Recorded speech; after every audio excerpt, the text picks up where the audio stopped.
Hi, everybody. Happy Saturday. I thought we'd do a short stream tonight. What I want to do is I want to replace the opto board that's on this set of drop targets and replace the optos with physical micro switches. Now, why would I do this? There's not a super good reason for it. The opto board works just fine. One thing that I'm going to do in my homebrew is all of the switches that I'm going to put in it are going to be direct wired. I don't really want to deal with having a switch matrix, and I just feel like it's more straightforward to do it that way.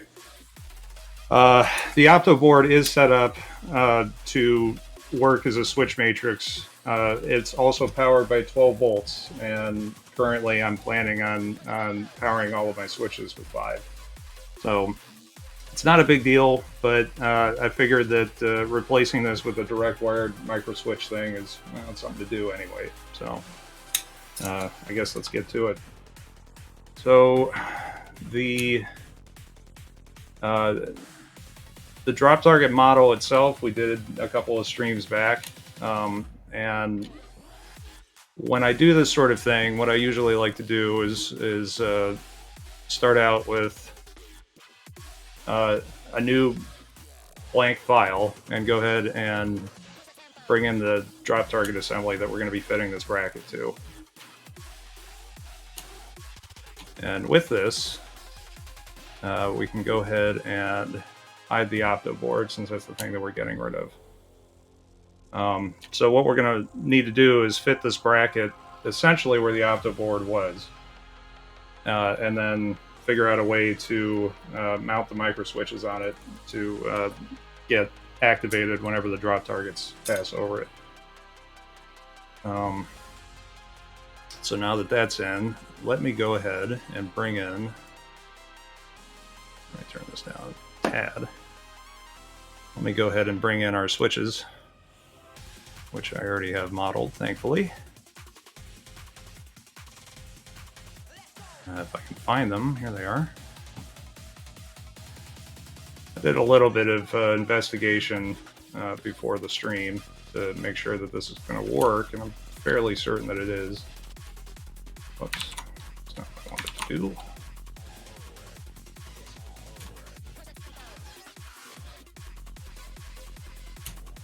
Okay, so in general, I'm just, I keep grabbing the wrong handle.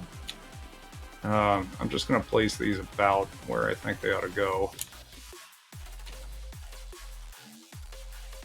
Oh, and it looks like I've got an extra one as well. So we'll do this for now.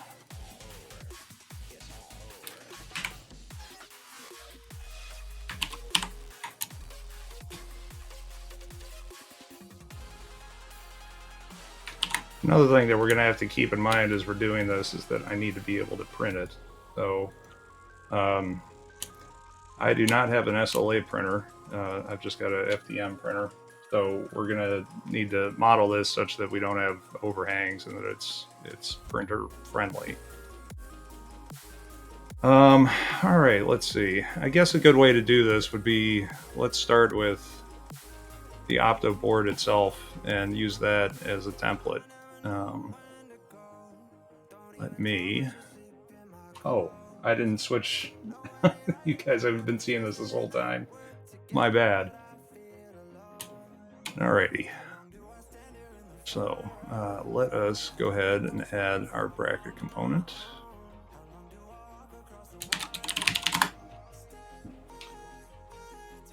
And we can get to work.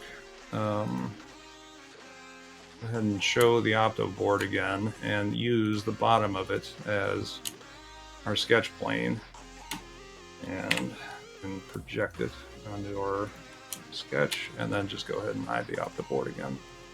So now we've got a sketch on the plane of the opto board in the shape of the opto board, which is certainly handy. One thing that I am going to at least attempt to do is use the same grommets that are on the opto board to mount it to the bracket here. Reason being is because It's a good way to make sure that it's nice and stable. Well, you know what? Now that I say that, I bet that we could fit it tight enough to where having those grommets is unnecessary. Let's do that. Let's try it that way. So I'm going to go ahead and delete the holes that came along. Are we still editing this?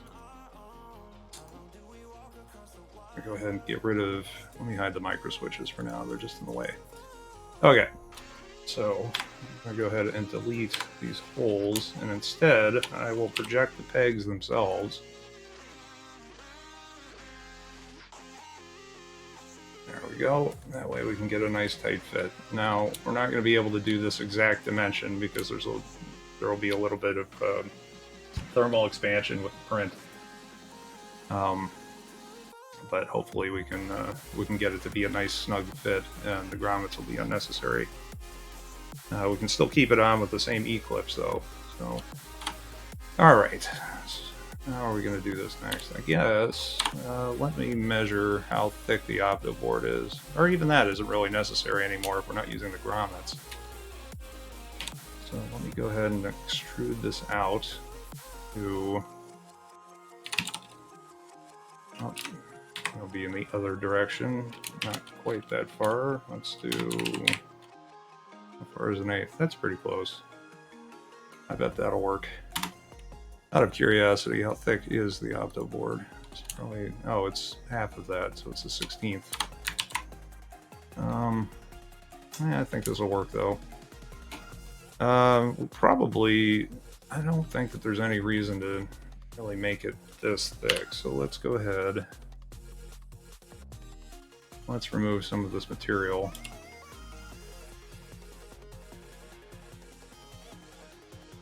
Oh, that's not really that much, is it? Well, alright. I guess I need to make the decision where exactly I'm going to be putting these switches, and my guess would be just to the right of each of these posts. Let's go ahead and remove the real one, just so that we can take a look.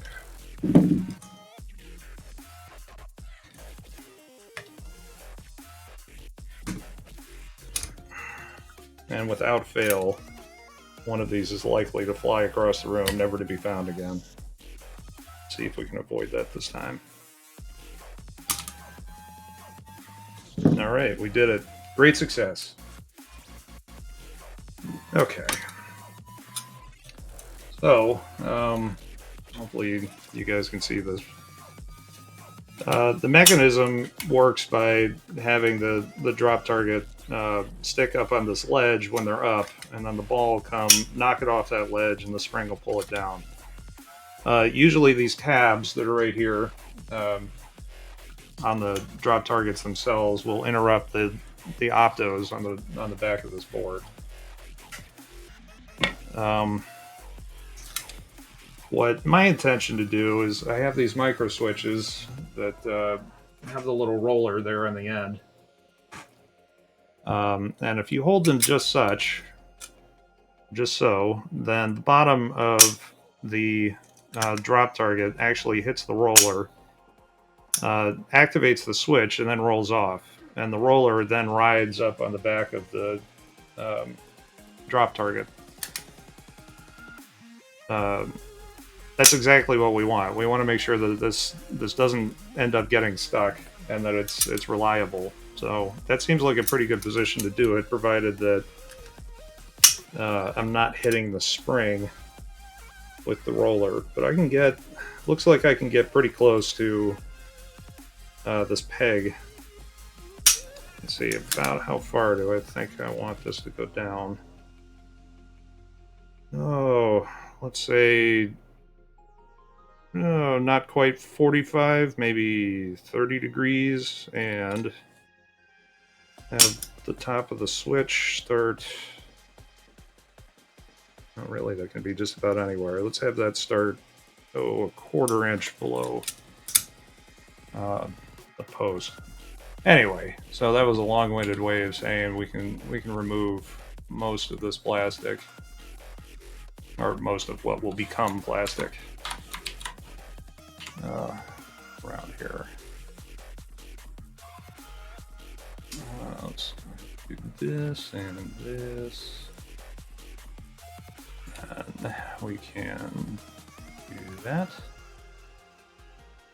That. And we'll make it look prettier. Make those parallel so that it looks like a smaller octa board. This is no longer necessary. Okay. Well, so far that looks pretty good. Let's change our extrude to only include the new part of it that we want. Yeah, that's better. We'll probably trim it down a little bit as we proceed as well. Okay, so let's see if we can figure out a fairly good placement for this. Let's just get one of them. And we can hide the bracket for now. We'll just assume that that's going to work. Okay. Oh, let me go ahead and ground this target assembly so that we don't move it. Actually, let me do the bracket, because otherwise everything will be grounded. And that's not what we want. Okay, so now I should be able to articulate this guy again, and I can. So, in the down position, let's see, temporarily, let me ground. I'm pretty sure that I modeled the actuation of this thing too. Let me, oh yeah, certainly I did. Let me ground this just for a second.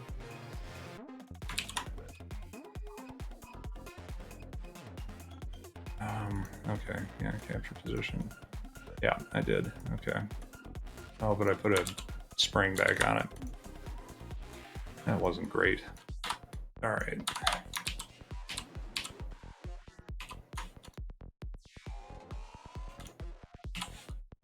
Okay, so what we want to do is we want to place this where this position is going to have the micro switch actually triggered. And in looking at this, having about 30 degrees, that looks pretty okay. And the corner of this, about a 1/4 inch away from that, that's not totally critical. That doesn't matter all that much. Let's put that there and ground this one more time and capture the position.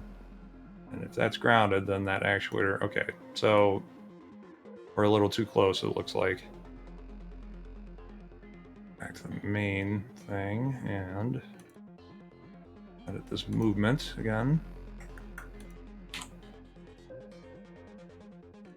Come out just a smidge. And we can try it again. So, finish the position. How do we do? Okay, well, let's go slightly back, just a little bit more.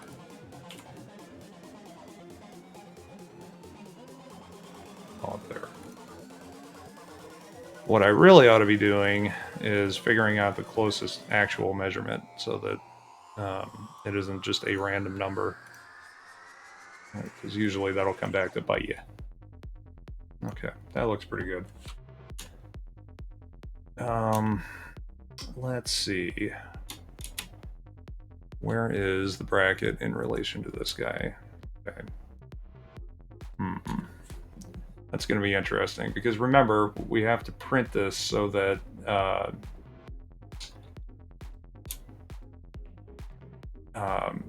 oh, that's okay. We've got more space in there. We have to print this so that the printer, if we have bumps on both sides of this flat bracket, then that means that the printer isn't actually able to print the bumps on both sides. That this long plane of our bracket needs to be flat against the printer bed. There are ways of getting around that, but they're usually more trouble than they're worth. Why is our bracket all big, too? I thought I had change this. Yeah, better. Okay.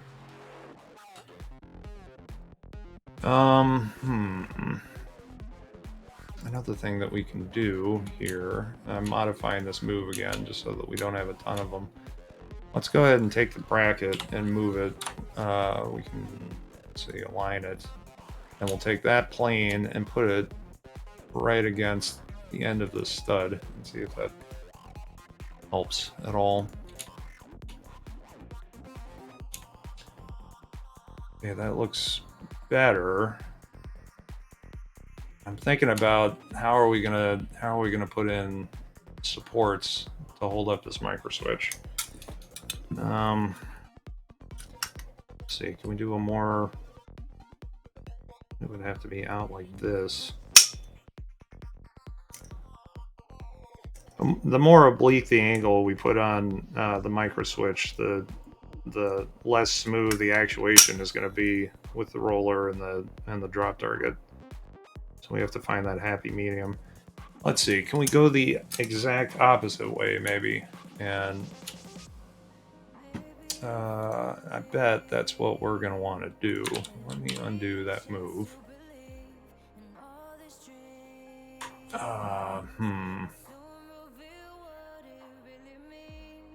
Unforeseen challenges. What is going to be the best way of doing this?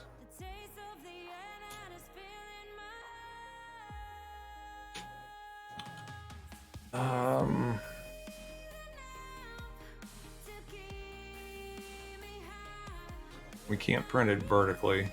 That's not going to work. I suppose we could do this in multiple pieces if we really wanted to.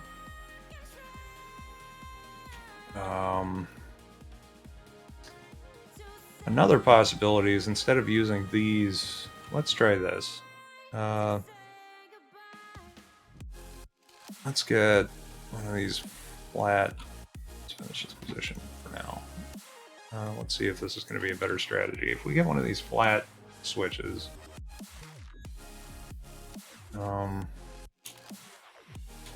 instead of using a roller, we could actually bend these flats to be sort of a curve shape.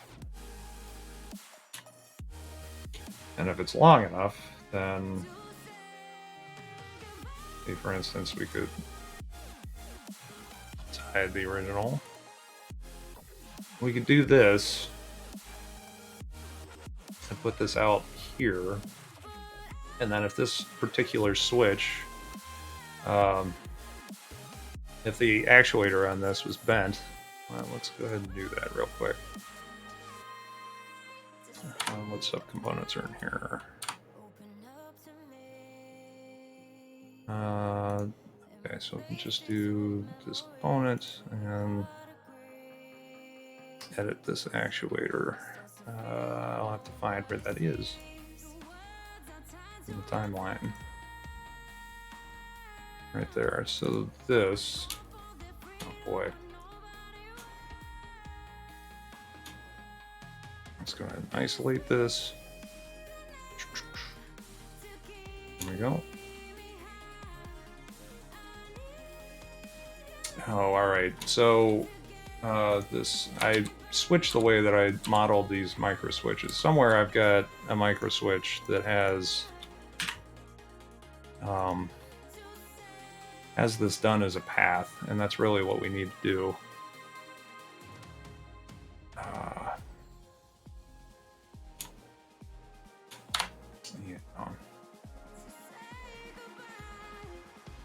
Oh, surely I did it on this kick out the tech switch.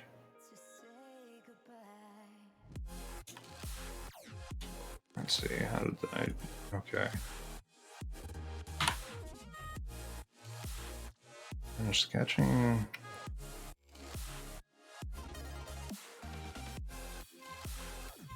Oh, I did this with bends. Okay. I guess that'll work just fine. Okay. Do it that way. We're not going to get a gentle curve, at least not for this modeling session, but that's alright. When I do this for real... Oh, did I just close it? Of course I did. I can give it more of a gentle curve. Drop targets.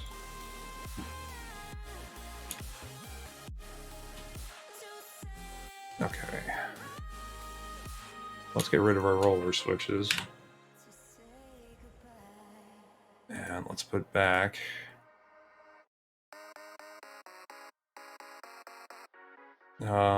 Let's go ahead and, since that's already done, let's go ahead and copy this into our drop target parts. This is Williams. Yep. And that way we can edit this directly and then duplicate it rather than having to copy it. We can duplicate the references rather than having to copy the entire thing. Okay.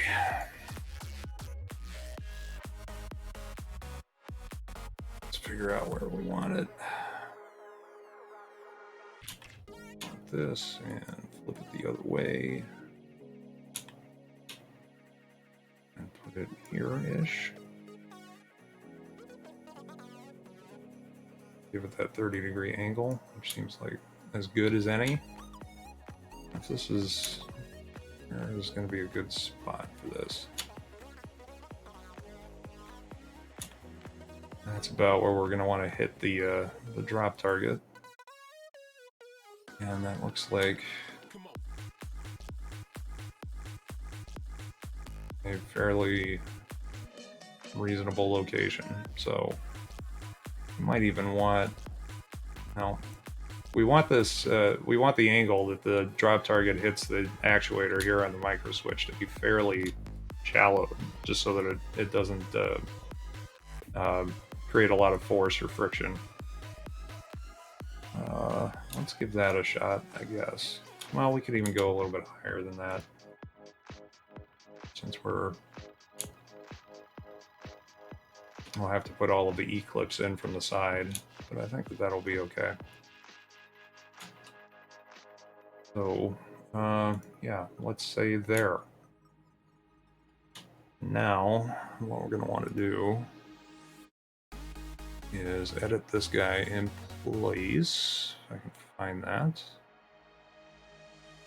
I have to save it, maybe? Oh, that's this guy.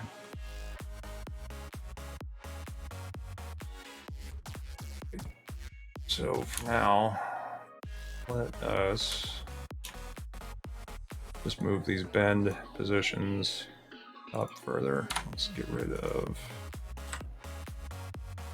that, and we can just move it up.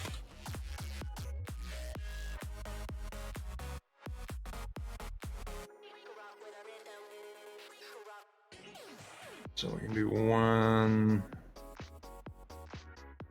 Actually, let's just do the one. Let's just do the one there. Oh, well, that didn't. So he's going to move back to. No, that didn't work at all.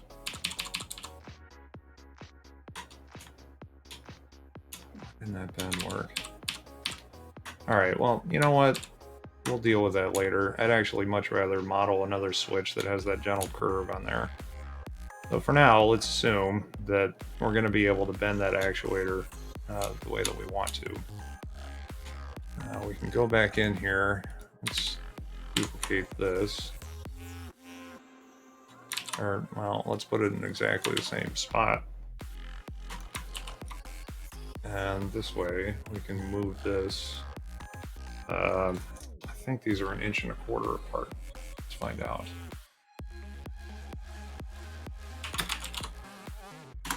Yeah, it would seem.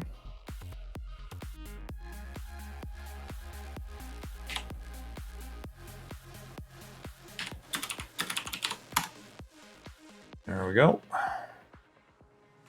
Okay, and we're going to want to cut out some holes, obviously. And we can do it for the whole switch. So let's make these 1 inch and what would be good? Maybe 5/16. Yeah, that's pretty good. He's pretty dead on. Okay, and we can do a rectangular pattern. Goes 4, do this.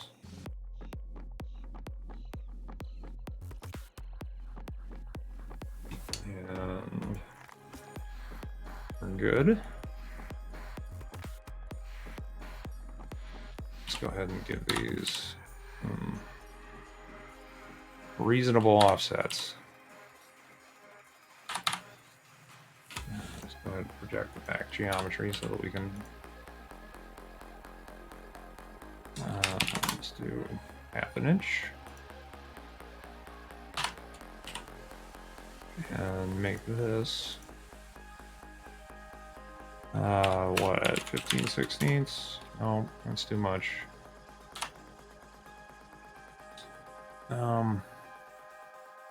Actually, that might be okay, but let's do what, 30 seconds. Oh wait, do it the other way. 14/16, which is 7/8. No, let's do what, 30 seconds. Okay, that I can live with. Go ahead and remove these.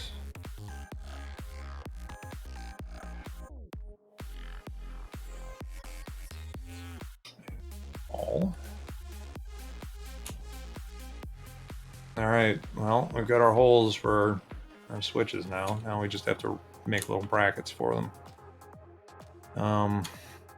Let's see. There was something I was going to do, and I've just forgotten what that is. Oh, that's right. What's this? Okay, this is our smaller bracket size. We'll go ahead and clean that up a little bit in a moment. I'm a little worried about how small this is. We'll see how that turns out after it gets printed. Okay, let's get back to our sketch here and see about where we're going to need to put little brackets for the holes. Where is our pattern? It's in here somewhere. Here we go. Let's go ahead and also pattern a bracket and make this 1/8. It's probably good enough. We can make it a little thicker. Let's do 3/16. And make this we'll do 3/4. Why not? And maybe make this the 16th offset. All right, looks good. Keep going. So we're done. How did we put that? Okay, shoot. We put that whole sketch in the wrong object. You've got to be kidding me. This is one thing I don't like about Fusion, that for whatever reason now, it's not going to let me put that sketch into the object where... Oh, it worked. Okay, good.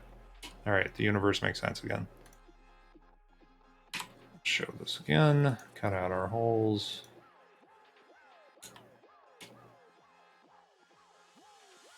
Go all the way through. Now, let's use these other ones and extrude out our brackets.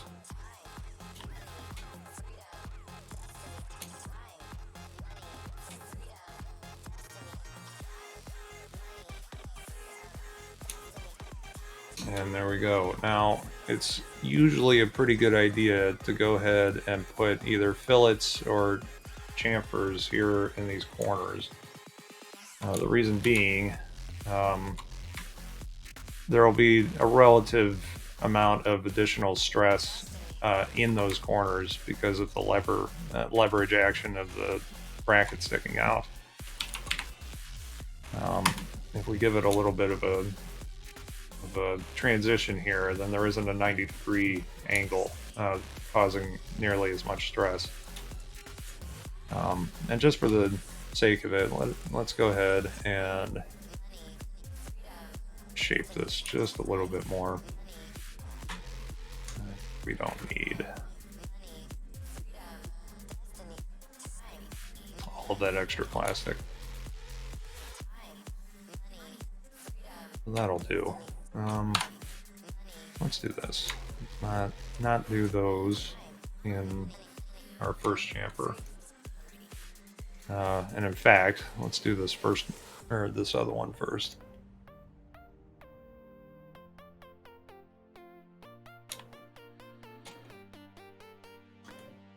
I'm hoping pretty soon. One thing I'd like to start doing with the channel is maybe making some custom mods and playfield toys and toppers and stuff. I'm not sure how much interest there is in that, but it sounds like it would be a lot of fun to do. Seems like something fun for you guys to help contribute with, to ideas of what we're going to do. Okay, well, the brackets are looking okay. Let's go ahead and put these other chamfers back. That still look good. Yeah, I guess we can add these back. Why not?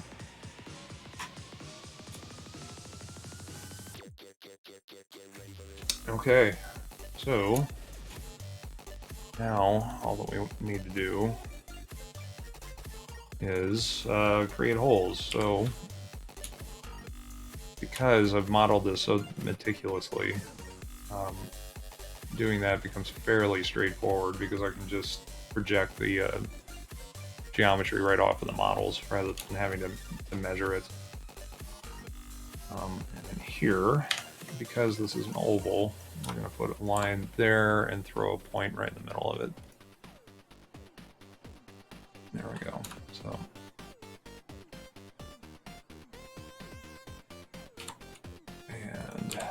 we'll make these construction lines just because technically they should be. Okay, let's add some holes. Let me think about this for a second. Let's use this as the actual hole.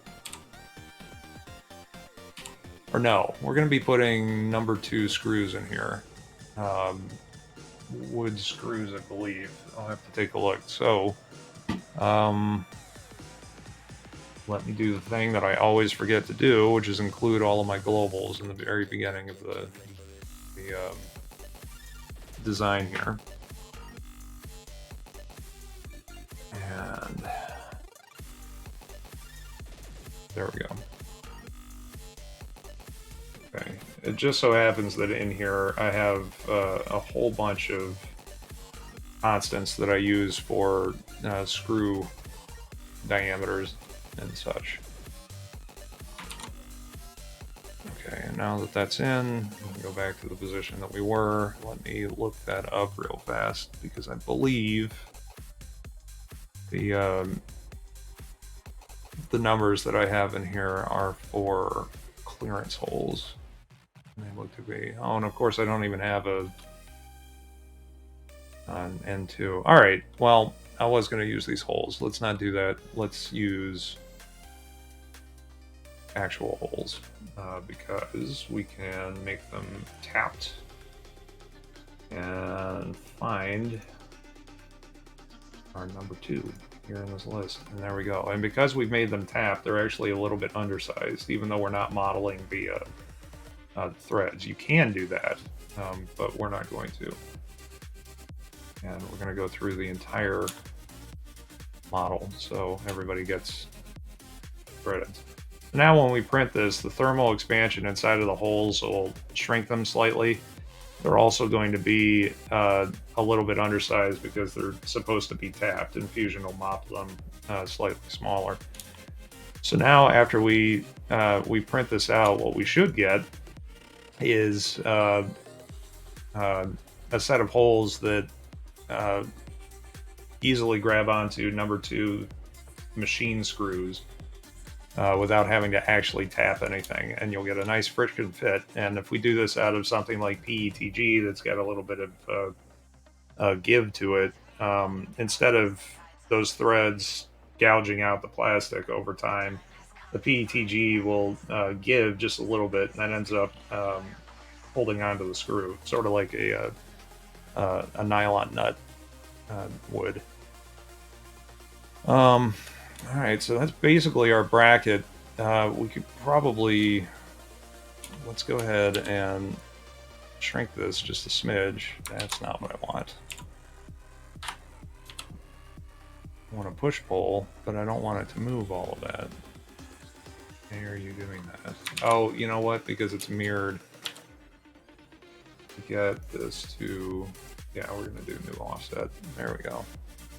Yeah, that's what I want.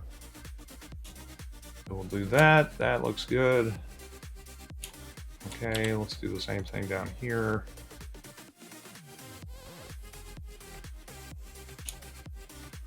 That looks good. And I mean, we could print all of this out, but there's really no real reason to do that. So, guess let's just do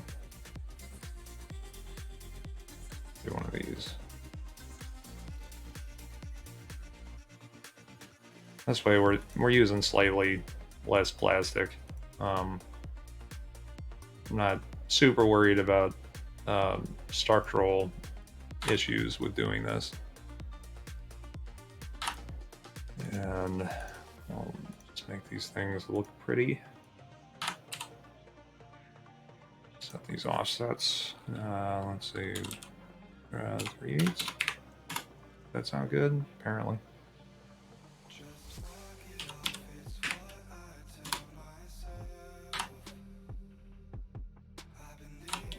Make these linear.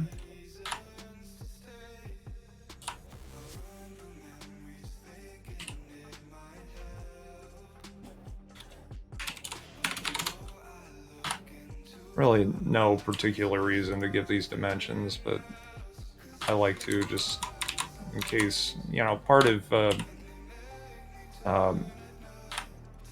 modeling all of these is doing all of the measurements of the existing parts. And one of the things that's really nice is they pretty much never have magic numbers in them, meaning that it's just some random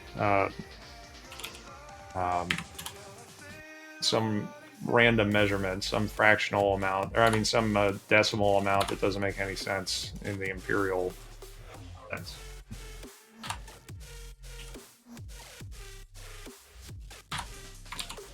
Why not have, I guess not.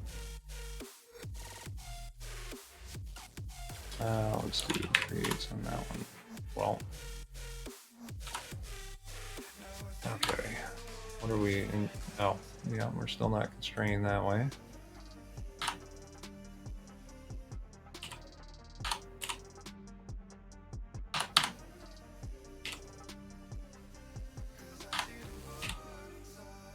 Nearly finished. Much. Why are these still? Oh, because they're not parallel. Why? I don't remember a dimension. I went nuts.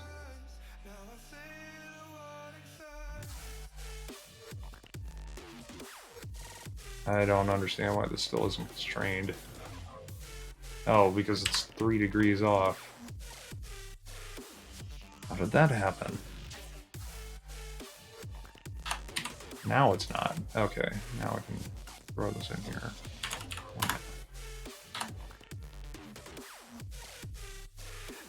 And I don't know, let's just make these equal. Okay, that'll do. Go ahead and cut those out.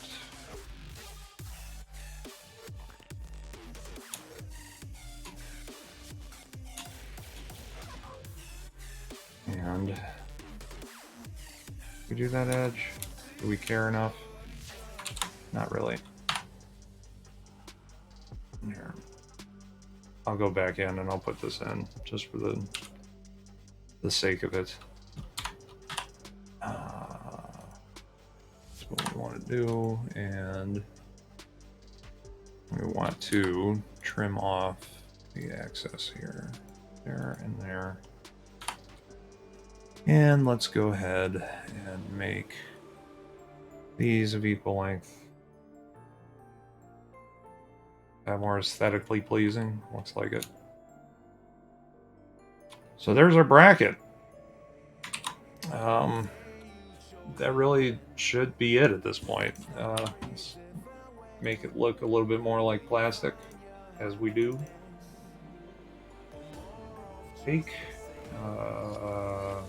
it flat though.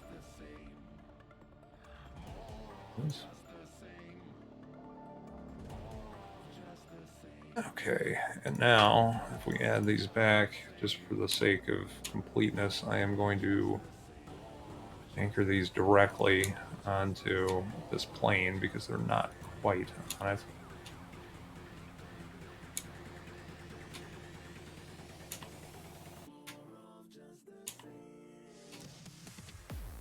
There we go.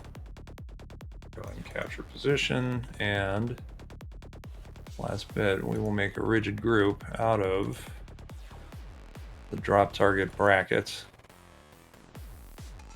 our brackets, and 3 micro switches. Oh, I think I just included the actuators to those micro switches. Oh well, I'll fix that another time if it bugs me.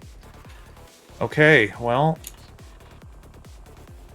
there it is. Next step is to go ahead and print it out and fit it, but that's going to take, I'm sure, a couple of hours. Well, maybe not hours, but let's, I guess for the sake of it, let's go ahead and export bracket. Where is it?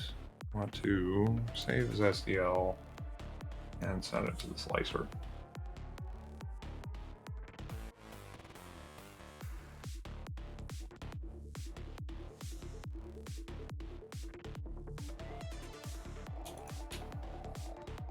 It looks like my printer is not. I have a Raspberry Pi Zero in the printer that serves up Octoprint, and every once in a while it ends up not booting Octoprint, which it looks like that's what's happened. But let's go ahead and slice this. We'll take a look at about how long it's going to take to print, and then I will probably wrap it up, and we can do a follow-up in a future stream. So we're going to print this with PETG and do, I guess we'll do 2mm speed, place it. I'm just doing 2mm so that these holes have slightly more resolution. So looks like an hour and 15 minutes, not too bad. And then after that, I'll be able to put it on this board, and we can see how close we got. Might have to do some tweaks here and there, but because we ended up using those long actuator arms, really that tweak can just be on those themselves rather than having to redesign the bracket. So with that, oh, Octopi has come up. Let me go ahead and send this off. Oh, I have not opened this in a while. Sorry, this is what I'm looking at here. And I don't care about any of this right now. Yeah, I get it. Thank you. Thank you, Octopi. Okay, there you go. Now you're connected. And we're gonna send this off. I don't really care if I save it, so anything that I don't, oh, great. Internal server error. That doesn't bode well. Should we try it again?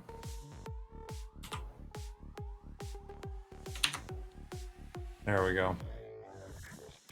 Okay, well, what that tells me is that at some point I'm going to need to set up a camera on my printer so that we can just hang out and chat while this is going on and then try it out. But till then, I guess I'm gonna go ahead and call it. I have no idea who's on right now.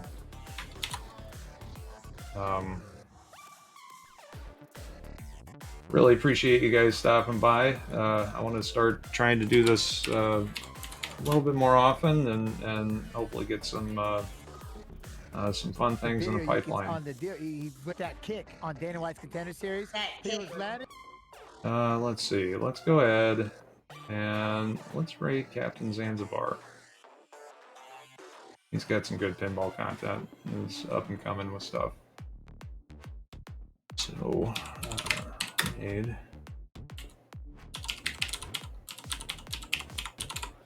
And there we go.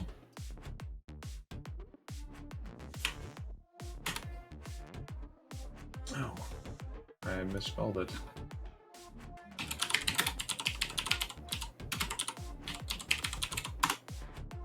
There we go.